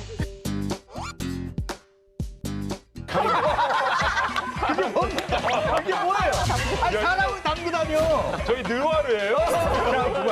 드리와봤자 맞아요. 대단하네요. 저는 또 궁금한 게 있는데 김연아 선수가 물론 이제 막 CF 막 냉장고 막 이런 것들 여러 가지 많이 찍었잖아요. 근데 금메달도 땄잖아요. 지금은 이 연금 받아서 살고 있는 건가요? 뭐 어떻게 살고 있는 건가요? 그러니까 평상 금메달의 경우에는 월 100만 원, 그다음에 은메달은 75만 원, 동메달은 52만 5천 원의 연금을 받게 되어 있습니다. 그래요. 근데 아니 이제 근데 그게 좀 작다. 아니 조금 작다고 느껴지는 거죠? 아니 그 돈이 작은 게 아니고 그렇게 뭐 대한민국을 들썩이게 하고 전 세계적으로 피겨를 대한민국에 이런 사람이 있다라는 걸 알렸는데 거기에 비해서? 비해서는 좀 작은 돈이 적은 금액이 아니냐. 아닐까라는 생각이 들어요. 근데 죽을 때까지 네, 네. 받는 금액이기도 하고 그리고 김연아 선수가 연금 점수를 다 채웠잖아요. 그러니까 제가 스포츠 기자분한테 여쭤봤더니 그게 점수가 110점을 넘어가면 일시불로 찾아갈 수도 있대요. 맞아요. 찾아갈 수도 있는데 김연아 선수가 찾아가진 않았을 것 같다. 그러면서 매달 이제 100만 원을 받는 건데 아까 이희진 씨 얘기한 것처럼 2009년에 김연아 선수 광고 수입만 40억인가 있으니까 사실 뭐 다른 선수들 입장에서 그렇게 얘기할 수 있지만 김연아 선수의 경우에는 사실 꼭 그렇죠. 찾아가야 될 이유가 없지 않을까 싶기도 네. 합니다. 네. 네. 그 김연아 선수는 아주 어렸을 때부터 성장하는 모습을 전 국민이 지켜봐온 우리들의 또 영원한 스타이기도 하고 네, 네. 또 아주 그 우리의 자랑이니만큼 네. 앞으로 계속 응원하고 그녀의 성취를 내일처럼 기뻐하고 국민들 모두가 앞날을 응원하도록 하겠습니다. 자, 그럼 또 다음 풍문으로 한번 넘어가 볼까요? 이번 풍문의 주인공 또 누구죠? 한 명 한 명 거듭될수록 아주 뭐 기대가 됩니다. 네. 이번에 만나볼 퀸은요. 네네. 이유 씨입니다. 이유요? 네. 이유. 풍문으로 들었죠? 네네. 가요계 퀸 아이유. 아하. 구설수 퀸 빠밤. 오. 그래요? 세네요. 근데 사실 아이유 씨 하면 음원 퀸이기도 하고 네네. 또 굉장히 인정받고 있는 아티스트이기도 하고 그렇죠. 이번에 처음으로 뭐 또 전곡을 작사, 작곡하고 프로듀싱까지 했다는 그 미니 앨범을 내기도 했는데 참 안타깝게도 그 본의 아니게 어떤 이런저런 구설수가 많이 있었어요. 네. 네, 그 작년 하반기에 냈던 미니 4집 체스라는 앨범인데요. 이 앨범 중에 제재라는 곡이 있어요. 이 제재는 그 소설 나의 라임 오렌지 나무 영감을 받아 썼다고 이제 밝히고 있는데 그 소설 속 캐릭터가 5살 아이예요. 5살 아이 제재를 성적 대상으로 삼았다. 이게 논란된 겁니다. 홍지영 씨, 그 나의 라임 오렌지 나무 읽어보셨죠? 당연하죠. 어떤 내용인가요? 그거는 진짜 제 가슴 속에 진한 감동으로 남아있고 저보다는 이한경 기자님께서 작성을 하신 거예요. 네? 잘 넘어가시는데요? 예, 예. 감사합니다. 할 일 네. 만들었어요. 네, 나의 라임 오렌지 나무는 사실 그 드라마 소재로도 굉장히 많이 등장을 했었었는데 32개 나라에서 출판이 될 정도로 인기가 있는 소설책이죠. 브라질 작가 바스콘셀로스의 소설인데요. 개구쟁이이고 학대를 받은 경험이 있는 5살 제재가 그 집 앞에 있는 민기뉴라고 하는 나무를 친구 삼아서 이렇게 성장하는 성장 소설이죠. 막창 시절에 다들 한 번씩 그쵸. 읽어보고 맞아요. 독후감. 예. 독후감. 제초감 쓰려고. 그 목차를 보면서 독후감을 썼던. 맞아요. 어린말을 보면서 독후감을 썼던. 그렇죠. 예, 예. 독후감 내고 싶으시면 내세요. 아, 정말로요?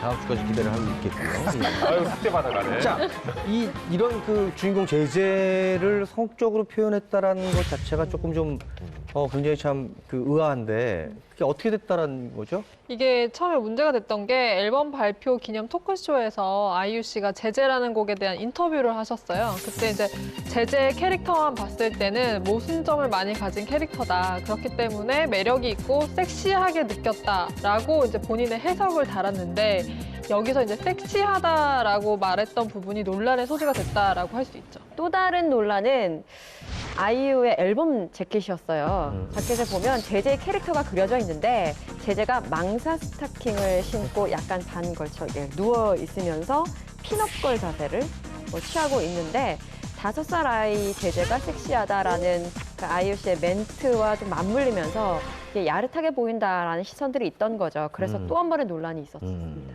이 나의 라임 오렌지 나무를 출판했던 D 출판사가 이거를 사실 이 얘기를 꺼내면서 논란이 된 거예요. 네네. 사실 이제 뭐 아이유는 나중에 해명할 때도 그런 의도가 아니었다고 분명히 못을 박았는데 근데 이 출판사에서 학대의 아픔을 갖고 있는 아이인데 제재는 성적 대상으로 삼았다는 게 이제 문제다. 그래서 유감스럽다. 뭐 망사 스타킹 같은 것도 마찬가지고요. 그래서 혹시라도 상업적인 부분에 대해서 그런 의도를 가지고 논란을 일으킨 게 아닌가 한 이런 부분도 좀 있었죠.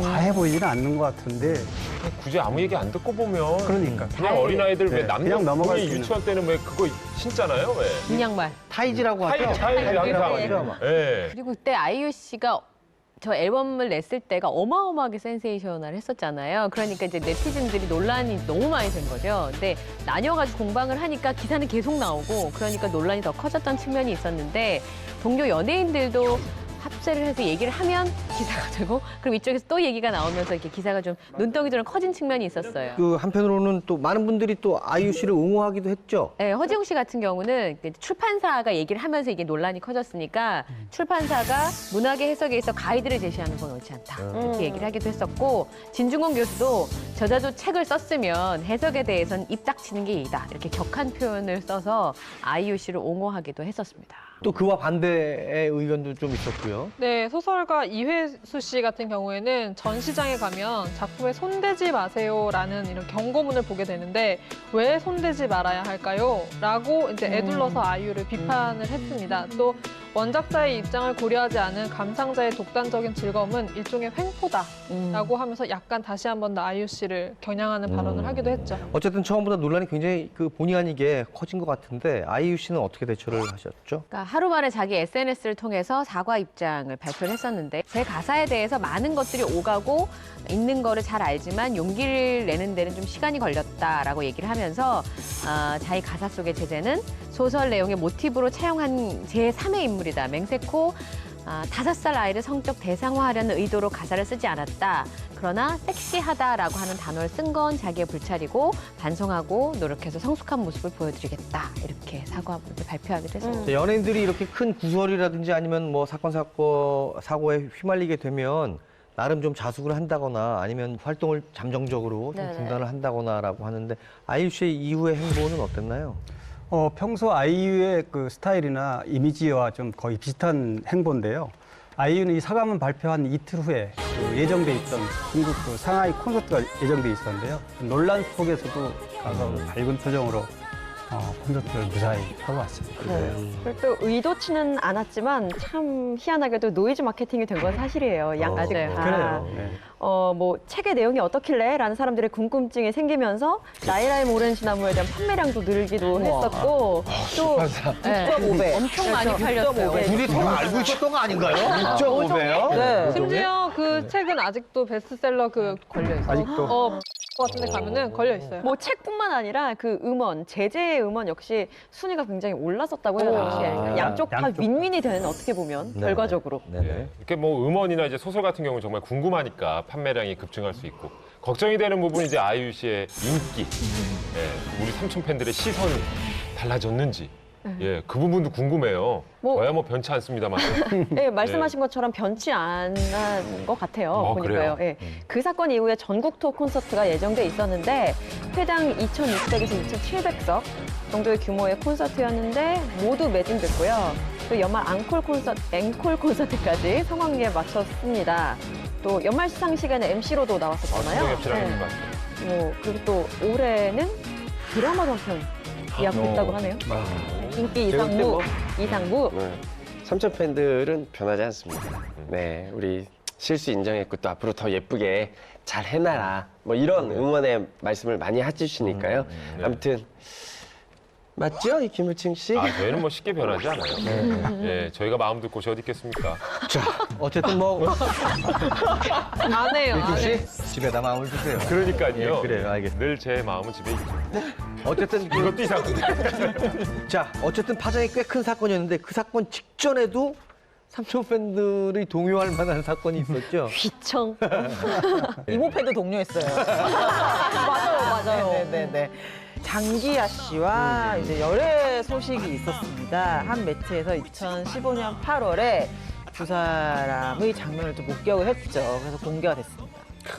왜 장기하 씨? 왜? 왜요? 장기하 씨가 어땠다고요? 전 아무 말도 하지. 왜 장기하 씨? 하필이면? 인가요?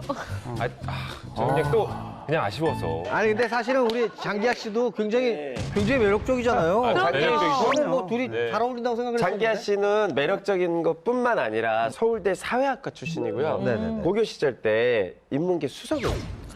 네, 그 정도로 대단하신 분이고 실제로 생긴 걸 보시면 알겠지만 굉장히 인텔리전트하면서 굉장히 잘생긴 편이고 매력 있고요. 그 인디계 서태지라고 불리고 데뷔 때 제가 처음 봤을 때 아 이 친구 굉장히 뜨겠다라고 점 찍었던 친구예요. 아니 또 집안도 되게 굉장히 좋다면서요. 근데 예. 재벌이라는 소문이 있긴 했었어요. 네네. 근데 재벌까지는 아니고 본인 해명에 따르면 아버님이 직접 중소기업은 운영을 하신다. 근데 외할아버지가 의사셨는데 평생 결핵 연구를 하셨고 전 재산을 모교에 기부하셨다. 그런데 클 때 경제적 어려움을 모르고 그러게요. 자란 건 네. 맞다. 우리 여러 기자님들은 뭐 대한민국 최고의 기자님들이시니까 발표되기 전에 다들 알고는 계셨나요? 근데 워낙 아이유 씨가 그러니까 이성 친구들이 많아요. 그래서 아, 맞아요. 대표적으로 이현우 씨라고 같이 MC도 받고 이렇게 네. 동갑내기 친구가 있는데 실제로 두 분이 영화관 데이트하는 모습이 한 매체에 그렇죠, 포착이 그렇죠. 돼서 네. 열애설이로 불거졌던 적도 있었고 두 분은 이제 친구라고도 했었지만 최근에는 한 패션 그 화보 촬영을 같이 했었어요.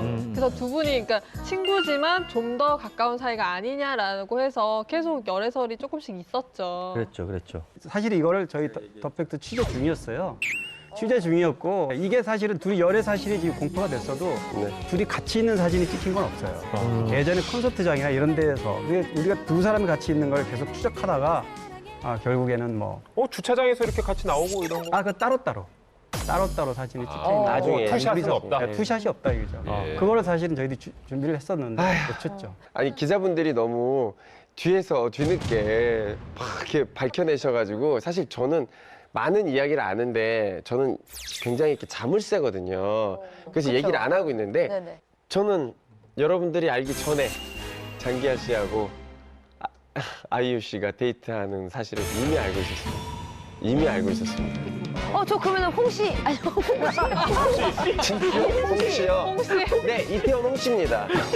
말씀해보세요. 아니 두 분이서 이렇게 언제 어디서 몇 시 몇 분에 와서 뭐 하면서 뭘 시켜 먹고 어떻게 이야기를 하면서 놀았는지 궁금합니다. 장기하 씨가 전화가 와서 같이 식사를 하고 싶은 친구가 하나가 있는데 좀 조용하게 먹고 싶다. 그러면 제가 이미 알거든요. 네네. 어떤 의미인지. 그랬는데 아이유 씨가 왔더라고요.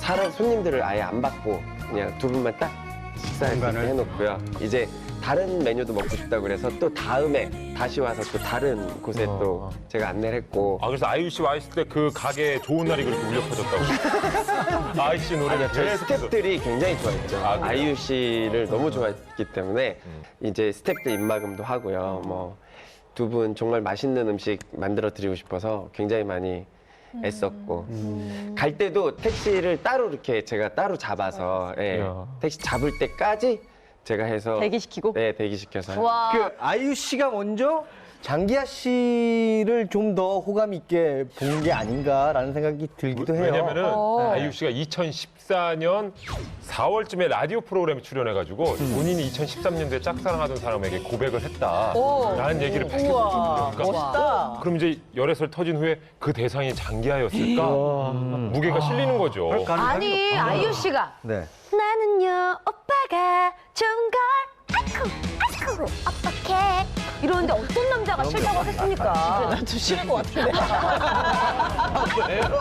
왜 그래요? 근데 사실 그러니까 아이유 씨랑 장기하 씨는 약간의 낌새가 있었던 게 아이유 씨가 2010년부터 장기하 씨 팬이다 좋아한다라는 얘기를 공공연하게 하고 다니기도 그랬죠. 했고 그런 SNS나 뭐 팬들에게 장기하 씨 노래를 추천해 주기도 했었어요. 진짜 그럴 수 있을 너랑 거고 나랑은 너랑 나랑은 그냥 그런 사이니까 사이니까 너랑 사랑이니까 그래요. 아니 야, 두 사람의 데이트 스타일은 어때요? 열애설 공개 전후가 좀 다른가요? 바쁘니까. 둘 다 너무 바쁘잖아요. 그렇죠. 네. 그래도 뭐 스케줄 쪼개서 틈틈이 데이트를 한다고 합니다. 뭐 예를 들면 지난해 8월에는 아이유 씨가 해외 스케줄을 막 끝내고 처음으로 한국 와서 이제 도착한 곳이 뭐 장기하 씨의 집이라고 하더라고요. 그래서 그때는 아이유 씨가 국내 팬미팅에 한창 이제 준비를 하고 있었는데 그때 장기하 씨 집에서 잠깐 머문 다음에 바로 또 서초동 연습실로 가서 준비를 하고 이렇게 틈틈이 데이트를 했다고 그렇겠네요. 합니다. 네네. 아니 왜 또 둘 다 얼굴이 너무 알려져 있기 때문에 밖에서 데이트하기는 쉽지 않았을 것 같아요. 근데 주로 주로 집에서 데이트를 했다고 해요. 장기하 씨는 마포 아파트, 아이유 씨는 용산의 가평복합에 사는데 서로 집을 오가면서 데이트를 했다고 해요. 우리 회사가 용산 쪽이거든요. 네. 아이유 씨 바로 코앞이에요. 근데 맨날 저기 강원도 정선가 있고 딴 데가 있고 광배동가 있고 이러니까 못 보는 거 아니에요. 모든 것들을 어떻게 다 맨날 특종과 단독만 합니까? 그렇죠. 그런 거죠? 그래요. 그런 거죠? 네. 그 양보한 거죠? 그래요. 네.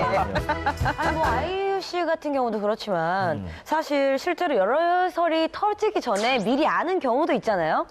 그런 거는 또 여기 제가 또 촉이 굉장히 좋습니다. 그래요. 예. 촉이 좋으신 편이에요. 그래서요. 만약에 이렇게 대기실이나 네. 이렇게 촬영장에 가잖아요. 그럼 유독 핸드폰을 보면서 웃음이 감춰지지 않으신 분들이 있어요. 당신이에요, 그게. 저요? 네. 우리도 촉 되게 좋아요. 예? 우리도 촉 좋아. 촉이신 것 같은데. 이상하게 기분 나쁘네. 촉이, 촉이 좋아 보이진 않고요. 예. 은정 씨가 보시면 한정 기자님 어떠세요? 이렇게 딱 보면 촉이 옵니까? 오는 게 좀 있죠. 어이, 저 사랑 해보고 싶지 않습니까?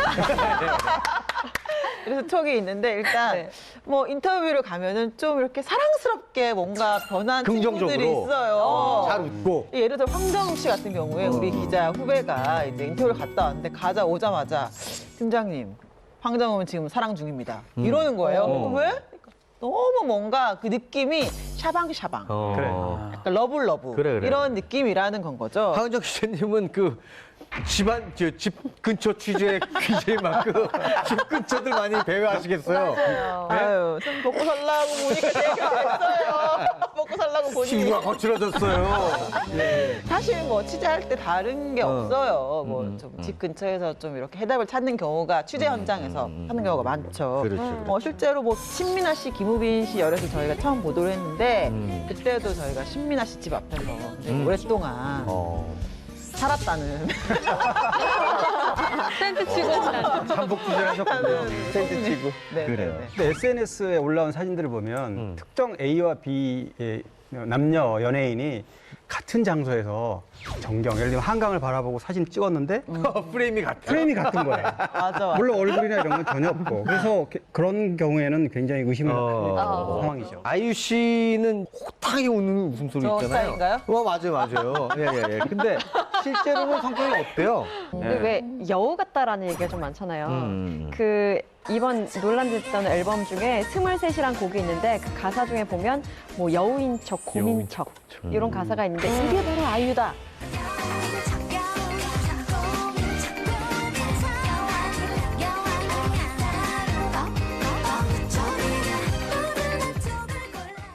여우 같은 모습을 좀 얘기를 하자면 이거는 2PM 장우영 씨가 이제 TV 나와서 예능에서 얘기했던 얘기기도 한데 아이유 씨에게 패밀리 레스토랑에서 밥을 한번 사준 적이 있대요. 그래서 아이유 씨가 다음엔 제가 살게요 라고 얘기를 했는데 그 드라마 회식 자리에서 우영 씨가 있을 때 그때 아이유 씨가 마침 내가 쏘겠다고 얘기를 하더래요. 드라마 팀도 있는데 그러면서 심지어 꽃등심을 막 먹고 있는데 아이유 씨가 화장실을 가면서 우영 씨한테 내가 화장실 갔다 온 사이에 오빠가 계산하면 오빠는 진짜 멋진 사람이야. 계산해야지 그럼. 계산하지. 얘기를 해서 결국 우영 씨가 한 60만 원 상당의 꽃등심 값을 낸 거죠. 근데 그 이후에 이제 아이유 씨가 집에 가면서도 우영 씨한테 문자를 보냈대요. 내가 계산하려고 했는데 치사해. 이런 여우가 야, 이거 혼나했겠는데요? 그래서 황당한 기억으로 우영 씨가 방송에 나와서 얘기를 했었죠. 헬스장 같이 다녀본 적이 있는데 헬스장 같이 다녔는데 그 계단이 있어요, 계단. 네. 계단 계속 나오는 헬스장이 있거든요. 그거 저 한 10분 타다가 죽을 것 같아가지고 토할 것 같아서 내려왔거든요. 이거를 끝까지 다 타는 사람이 도대체 누구냐? 아이유. 진짜 막 약간 좀 악발이라고 해야 될까? 네, 그런 게 아니냐, 성격이. 사실 이런 아이유 씨의 당찬 성격이 드러났던 게 고현정 씨가 진행하는 고쇼 프로그램에 나와서 기자와 좀 싸웠던 일화를 소개했던 적이 있어요. 그때 당시 아이유 씨가 했던 말이 누가 자기를 밟으려고 하면 저도 같이 밟으려고 하는 성격이 있다라는 얘기를 본인이 스스로 했어요. 그때 당시에 이제 이 얘기가 왜 나왔냐면 그때 한 기자가 유독 본인의 기를 죽이는 분이 한 분 있으셨대요. 너 같은 애들 많이 봤는데 그러면 지도새도 모르게 사라지는 경우가 많다. 그러니까 뭐 이런 식으로 해라라는 식의 약간 뭐 어드바이스를 했었는데 아이유 씨가 뭐 보란 듯이 자기가 바람대로 그러면 잘 커드리겠다. 뭐 이런 식으로 얘기를 했고 사실 아이유 씨가 아주 어릴 때 데뷔를 했잖아요. 그랬죠. 미성년자가 학생인 사람이 30대 약간 후반 정도 되는 기자였었는데 그 기자한테 그렇게 말을 한다는 것 자체가 사실 신인이 쉽지 않죠. 근데 그런 걸로 봐서 좀 악바리 근성이 있는 게 아닌가. 그래요. 원래 그럼 꿈이 가수였던 건가요? 네, 그랬는데 친척들은 이 어렸을 때 어린애가 이게 공부를 안 한다면서 노래바람이 났다라고 핀잔을 많이 줬었대요. 어릴 때도 공부를 잘했더라고요. 그 나이 때 보니까. 그러니까 더 아쉬움이 있었겠죠, 어른들로서는.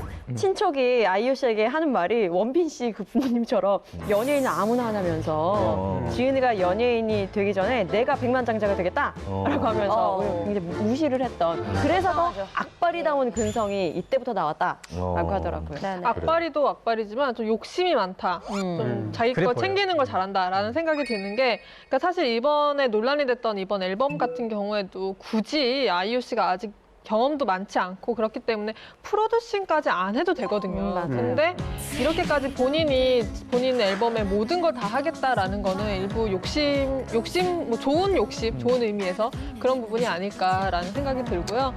또 하지만 그런 게 있기 때문에 또 앞으로의 발전 가능성도 무궁무진하다라고 할 수 있겠죠. 그럼요. 네. 그렇지만 정말 잘하지 않습니까? 예쁘게 해주세요. 실력이 좋으니까요. 네. 어쨌든 일도 사랑도 똑 부러지게 챙기는 우리 아이유 씨. 명실공히 음악 퀸인 아이유의 내일을 응원을 하도록 하겠습니다. 오늘 준비한 3명의 퀸. 그녀들의 풍문 이야기는 여기까지입니다. 밀착 토크. 풍문으로 들어쇼. 다음 시간에도 은밀하고 재밌는 풍문 많이 가져오겠습니다. 감사합니다. 감사합니다.